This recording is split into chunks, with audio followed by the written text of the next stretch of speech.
কতটা কাজ করতে হয় তা পাবলিক সাইটে না এলে জানা যেত না, ঠিক আছে, যে বাঙালির কাছে যে বাঙালি কতটা কাজ করায়, একটা বাঙালির ঠিকাদার।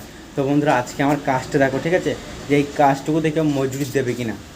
তো তোমরা দেখো কাজটা, ঠিক আছে, আমি কি দেখাইছি সেটা দেখো তোমরা। এই দেখো, এইটা হচ্ছে কাজ, ঠিক আছে, এইটুকু দেয়াল, আর এইদিকে হচ্ছে এইটুকু রগ করেছি, আর নিচেই যে 1.5 ফুট মতো কাজ, ওইটুকু কাজ আছে, আর বাইরে অতটুকু ঠিক কাজ আছে। আর এই কাজটা করছি, এই কাজটা করে ধরো রুমে চলে যাব, ঠিক আছে। তো 7টা থেকে এসেছি, 2টোর সময় কাজ ছুটি, 1200 টাকা মজুরি, হেল্পার 1000 টাকা, ঠিক আছে। তো বাঙালিদের কাছে যে এতটা পরিমাণ কাজ করতে হয়, তো এসব জায়গায় না এলে কিন্তু বোঝা যায় না, ঠিক আছে।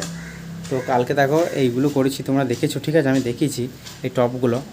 হ্যাঁ, পুরোনো কাজ, একটা কাজ চলছে, এই জন্য কাজগুলো করেছি। আর ওই দেখো ওইদিকে বাথরুম। তো কী আর বলবো, বাঙালিদের কাছে থাকলে এই অবস্থা। আর বাঙালি যতদিন কেরালা থেকে না যাবে ততদিন কেরালা, ঠিক আছে, মানে কেরালার ওপরে কাজ হবে না। এটা হচ্ছে কেরালার একটা মিস্ত্রির কাজ আমার, যেটা করছি।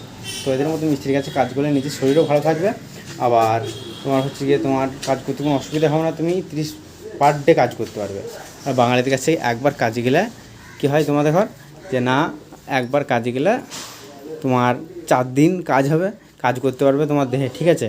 তারপরে তোমার ছুটি করতে হবে, এতটা পরিমাণ কষ্ট। কারণ আমিও করে দেখেছি ভাই, একটা বাথরুম করতে হয়, বাথরুমের পরেও আবার কাজ করতে হয়। তো তোমরা দেখে শুনে কাজ করবে, ঠিক আছে, নিজের শরীর বাঁচিয়ে। বন্ধুরা, নিজের শরীর চলে গেলে কেউ কারণ নয়, ঠিক আছে। দেখা হচ্ছে next video, tata, bye bye.